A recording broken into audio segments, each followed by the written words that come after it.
Hi guys! Kamusta kayo? Grabe, sarap ng linis ko kanina.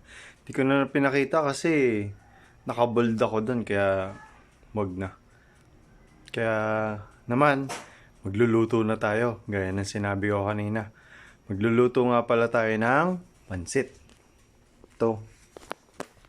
Yan. Yan yung mga rekado. Tapos bihon, Mickey. Masarap, di ba? So, paano? Tara, pisa na natin to kasi alas 4 na.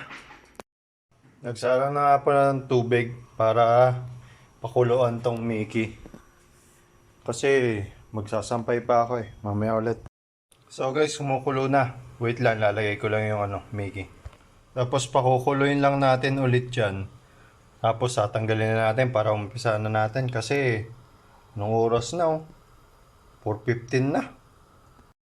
So guys, kumukulo na siya. Wait lang. Isasalin ko lang muna para makapag-umpisa na tayo. So okay na guys, umpisa na natin. Painitan lang natin yan bago tayo mag-isa. Naglagay na nga pala ako ng mantika. Gigisa na tayo. Wait lang.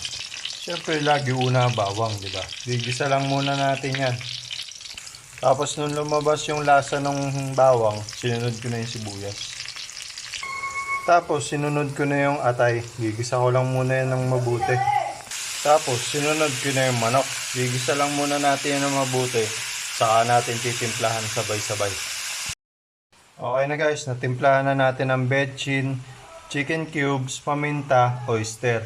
Haluin ko lang muna yan bago natin ilagay yung gulay. Tapos nung kumapit yung lasa nung mga panimpla natin sa atay, nilagay ko na yung gulay. Haluin ko lang muna yan, pakukuloyin, tapos i-set aside ko yan para magpakulo na natin yung pansit.